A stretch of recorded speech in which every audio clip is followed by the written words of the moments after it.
And there he received the commandment from God. And God said to him, he said, go and take him Pharaoh.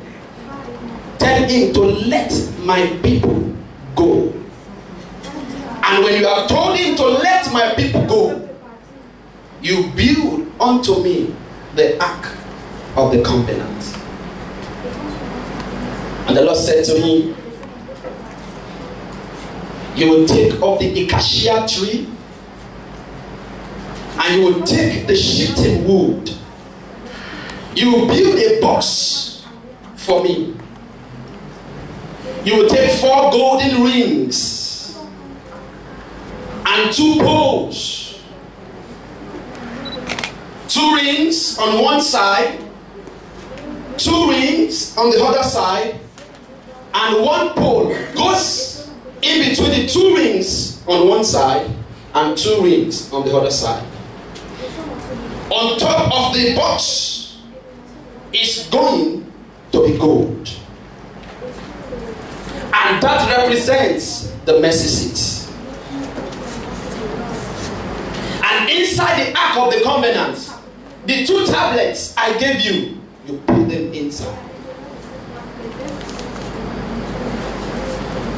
And Moses went to tell Pharaoh, the Lord said, let my people go, that they might serve the Lord. But they left. And Moses did according to what God has instructed him to do. So they left. And Moses went to be with the Lord. And Joshua took over. And Joshua went to be with the Lord. And Prophet Eli took over. And the ark of the Lord was in the tabernacle of the Lord. And the Bible said that the sons of Eli would not let the people go in to worship God. Because for every woman that comes in, they direct them somewhere else to another channel. And God was so grieved and dealt with those children. But God was more grieved, not because they were sleeping with those women, but because they were directing them away to come into the house of the Lord, where the ark of the Lord is, where they are to give sacrifice unto the Lord. They are meant to give burnt offerings inside the tabernacle. And invariably, as they sacrifice to the priest, they are sacrificing to the Lord. So why God was more grieved was because the sons would not allow the people to give the sacrifice of praise that belongs to God. And God was more grieved. And God said to Eli, he said, because you cannot control your children. And God warned him, but the man did not do anything about it. And he left them. And God was more vexed upon the land. That the Philistines came to battle with them and they killed them. And the sons of Eli said, we know something that can help us. Let us go and carry the ark of the Lord. So they went to carry the ark of the Lord. And they brought the ark of the Lord even to the camp of the Philistines. But still, they were killed. Because the anger of God was upon them. And the ark of the Lord was taken by the Philistines. The glory of God was taken by the Philistines. So the glory of God departed from the land of Israel into the land of the enemies. But because the ark was so holy, and those who must touch the ark must be holy, the Philistines could not bear the ark of the Lord. So they kept on carrying the ark from one city to another. The 5 cities in the land of Philistines, the ark traveled there. Why? Because nobody could touch the ark. Now, the reason why God said that there should be 1 pole on the right and 1 pole on the left is because so that the ark will not be touched. The poles can only be touched, not the ark. The end of it, representing God, represented the mercy seat of God, where God resides. So nobody can touch God with an unclean hand. That was why God made the pole that they should carry it with. And because the presence of God cannot stay in a dirty place, the ark could not stay in Philistine. And everywhere the ark entered, there was problem. God struck them with mice. God struck them with so much bleeding that they could not bear there. They had to tell their kings, please take away this thing away from our land. So they had to carry it away.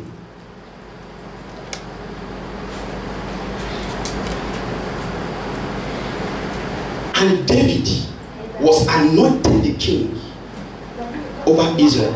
And the first primary assignment of David was to bring back the ark of the Lord from the hands of the enemy, that the glory of God might return back into the land.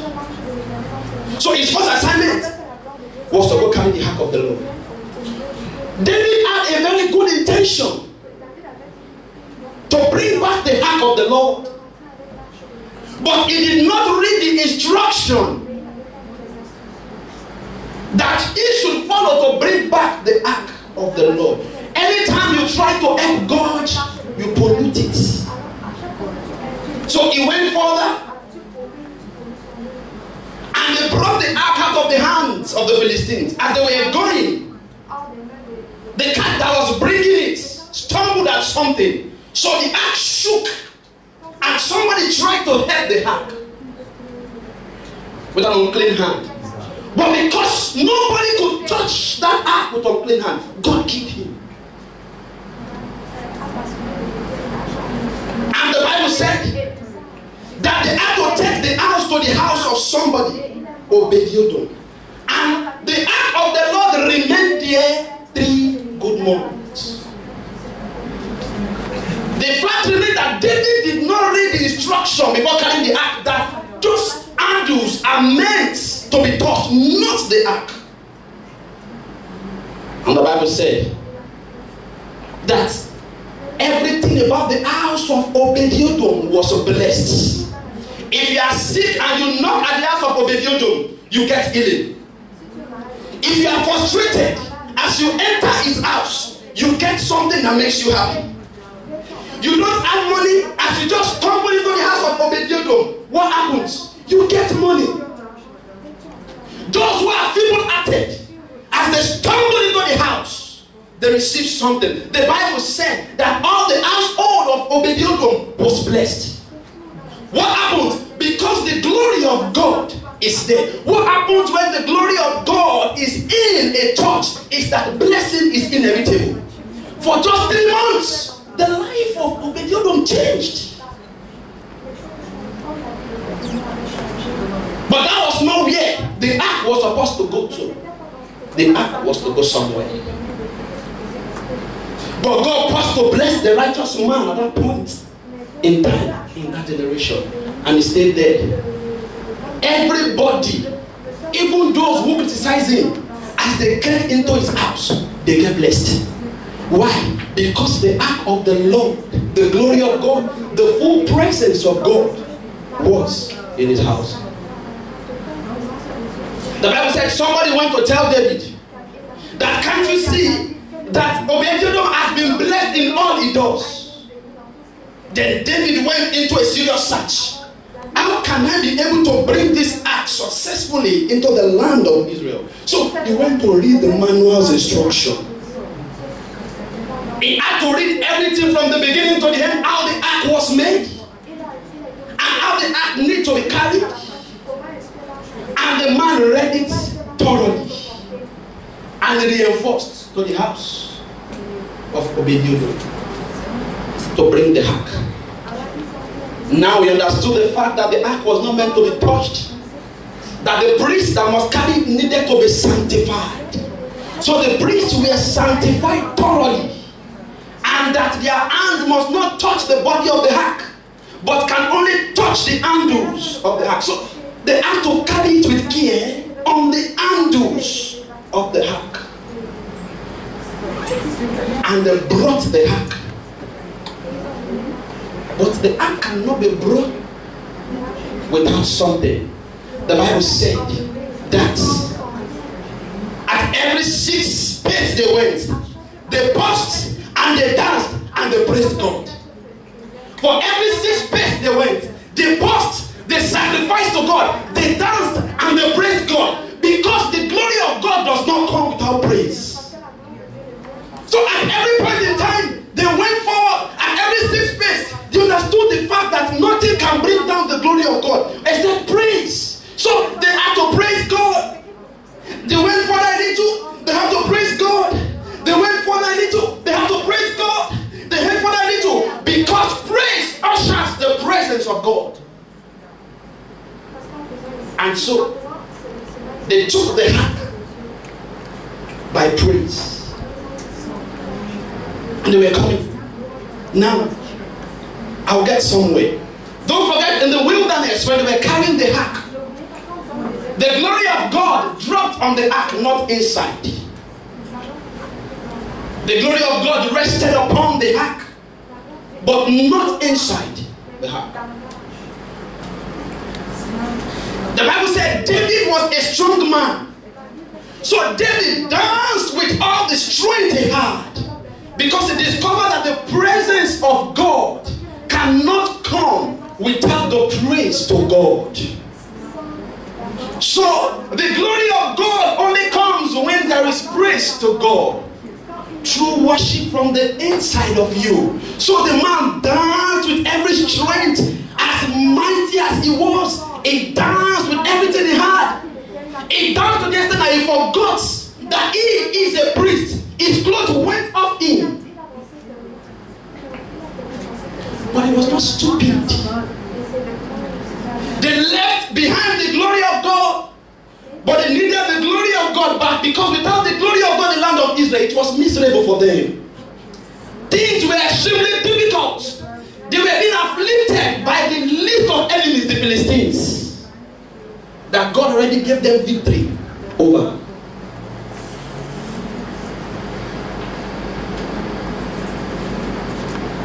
And he danced, he praised God stupidly,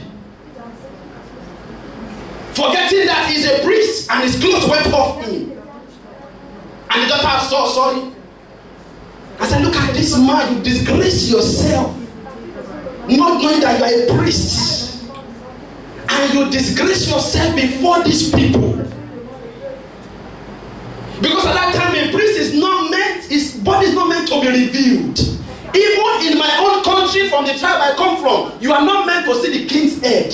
That's why they always having the cap on their head 24 hours, only when they're in their rooms.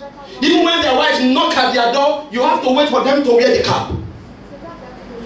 But David was so crazy in praise to God that his caps left him, his clothes left him, his royal attire left him. He forgot the fact that he was in the midst of people. God does not leave your position as touching when his glory wants to come. All he needs is a crazy praise from you. And that was the same mentality David had. Not for us to get the glory of God, we need to know how to praise God in a way nobody can praise God. And the man praised God, and they brought the ark successfully. This time there was no error, because he understood the fact that only praise can bring down the glory of God. And they brought the ark back into the land of Israel. And the place the man prepared for the ark went through. The church has a problem. And that is the same problem Hannah had. He could not discipline his children. He could not instruct them. He could not talk to them. He was going by what the economy is going. He was going by what politics is going. And they missed the glory of God, because they could not do what God wants them to do in gospel manner. We don't care what politics says we should do. We know that men are not meant to marry men. We know that females are not meant to marry females. And this was the order of the day then. But Eli did nothing about it. And I've come to discover that in any church, that the pastors will not let the people do what they want to do. The pastor becomes their enemy. In a congregation where the pastor will not let them do what they have to do, the bishops become the problem in the church. But we don't care whether the members are our enemies or the government is our enemy. We are only bothered about what the Bible says we should do. And that was the mistake Eli had. He made the same mistake. And the glory of God departed. When you are more sensitive to what people say than what God says, the glory of God departs automatically. And only one thing can bring it back. Quality praise in righteousness brings back the glory of God. And the Bible said David blessed everyone, and he remained to bless his house. He blessed even the servant in the house, but refused to bless those, that particular woman that mocked him. When you praise God and people think you are stupid, don't worry. You are only working towards getting that glory that nobody can get. And the woman got cursed in place of blessing. And she was the only woman in the house of David, even unto her death, that never even got conceived for once, let alone having a child or the head of a child. Unless the child even came up and died. No, there was nothing like that. Why? Because it dishonored the glory of God. Anytime you dishonor the glory of God, what happens to you is that the blessings of God takes its lead, and what is remaining is cursed. And David brought the ark, and when they came, it did not stop there. They kept on praising God. They kept on singing praises to God. They kept on shouting to God. They kept on dancing to God until the glory of God was restored upon the house. And David went to sleep in death and was with the Lord. And Solomon took over and said, my father started a project, and I needed to continue from where my father stopped. And he built the temple unto the Lord. The glory of God did not come near the temple. But when they brought the ark of the Lord with dancing and singing, the Bible said as the ark entered into the house of the Lord, the Bible said there was a cloud of glory. It is called the Shekinah glory. The cloud of glory filled not on top of the house, but inside the house. Whenever you have a place where people give God quality praise, the glory of God does not rest on, it rests in. And that was the difference when the glory rested on the ark in the wilderness. But now it rested in the inside. The Bible says you are the temple of the Holy Ghost. So anytime you praise God, what happens? The glory of God rests on the inside of you. Solomon could not minister again on that day. Why? Because the glory of God did the ministration. Chains were broken. Captives were set free. Those who were dead came back to life. Why? Because where the presence of God is, there is liberty. And they pressed their way to getting what they wanted from God. I came to announce to you this morning that the only thing that can bring the glory of God back into your life is how you praise God wholeheartedly in the month of change of glory. So if you cannot praise God, you cannot be filled with His presence. If you came to praise God like you praised God last months.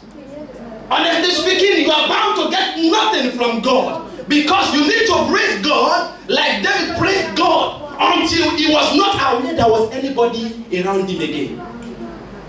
Anytime you praise God and you're aware of people, it is not quality praise. Praise is only praise when I don't see Pastor Luke on the drums. I don't know if I'm the pastor and I begin to remove myself and my ties. We don't form in the presence of God.